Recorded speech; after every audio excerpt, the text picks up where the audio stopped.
Hey guys, it's your boy D Valo back with some more boxing. Canelo Alvarez will be fighting GGG. It's official September the 16th. We've been waiting for this fight for about 2 years. Canelo's team offered GGG about 15 mil back when GGG took the Kell Brook fight.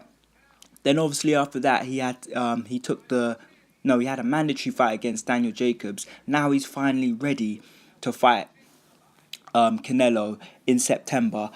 Canelo's just fought Chavez Jr. and I actually apologise to all boxing fans who paid for that fight because that basically was just a sparring performance. Canelo was punishing this guy and beating him up for 12 rounds and that put on a show.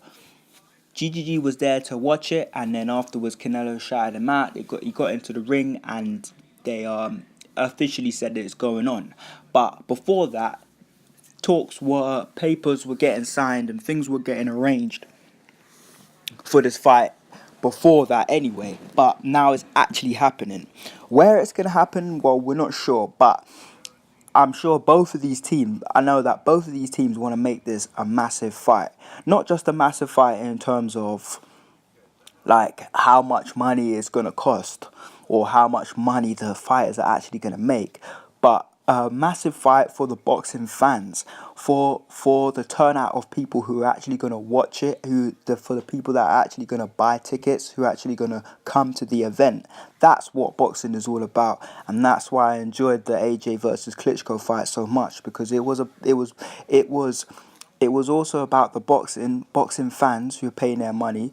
And when we actually watched the fight was exciting, and both of the fighters was it was electrifying. You know what I mean? They came out and did what they need to do. But back to the main point. Now, this is gonna be a mega fight. And then I think Canelo and GGG is a good time for them to verse each other. Now, what weapons do both of these fighters have? Now, we know Canelo has got fast hands, he's got good combinations, and he's got good counter punches. He also punches very hard, but he's shorter and he's got shorter reach. Golovkin is taller, got longer reach, he's got a good jab, good lateral movement, inside work, and he has a boxing brain. I think he's a good tactician, which people overlook sometimes. Then we go back to Canelo now. Well, Canelo maximizes his punches with his short hands, and he knocks his opponents out with hard counters, like what he did to Amir Khan and a few other of his opponents on his list. So he can't be counted out at any point in the fight. He's a dangerous target. Also, the one thing though about Canelo is in all the opponents he's fought bar one, he's been the aggressor on the front foot, and he's only going on his back foot when he wants to, when he's showing off his skills. And once the opponent feels their punches, they go into a shell. He hits them with a counter shot. They're scared about the counter. He comes forward and he finishes them off. That's how Canelo wins his fight every single time.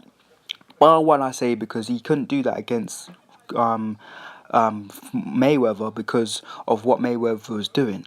Mayweather was grabbing and holding, and he's a professional at grabbing and holding. That's what he does. He's very good at that, which means that he was stopping, taking away Canelo's weapons. He wasn't allowing Canelo to fire any kind of combination punches because he was stopping his counters and stopping his lunging in attacks. So, for instance, if Canelo was throwing a big left hook, coming in with a big wide left hook or a big right hand or whatever he was doing to back pressure Mayweather would grab him immediately. So it cancels out anything after that. And I know Canelo likes to throw punches in combinations. He likes to twist his body. So, for instance, what I mean by that is if he used to throw a right hand, a left hook's coming after it because he's already twisted his body to the left and he's recalling it. After that left hook will probably be a right uppercut because he's gone from the left to the right, then he's going right up. Do you know what I mean? So those punches put together work very well. Now, GGG on the other hand, he's got good lateral movement. When he punches you hard, it's not in your face. He's punching you at an angle from left to right. He's not in your face. He is in your face, but he's not punching you directly in front of you. He's punching you at an angle. So therefore, if he can do that to Canelo won't be able to touch him. And since he's actually taller than him, his punches won't actually be able to reach him. So that's that's probably going to be his main advantage he's going to use, which leads me on to the inside game. Now, with the inside game, I think, I don't care what anyone says, GGG's going to have to fight dirty if he wants to win this fight. He's going to have to grab and hold, or he's going to have to parry, he's going to have to slip, bob and weave, all those attacking and defensive skills that he uses, he needs to use against Canelo. Because if he can stop Canelo from throwing combinations, if he can get him annoyed, then he could win the fight. Whoever wins this mental game can win. We know GGG is not invincible because he's been hit with shots, so let's see what happens. On the other hand, Canelo's got a vicious uppercut.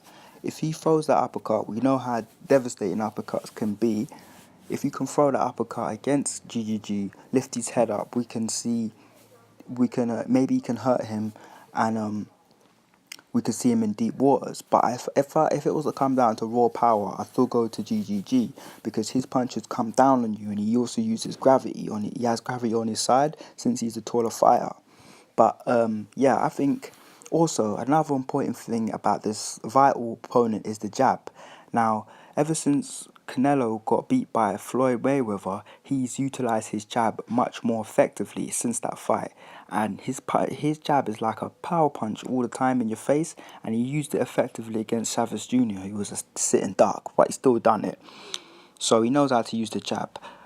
GGG knows how to use the jab also.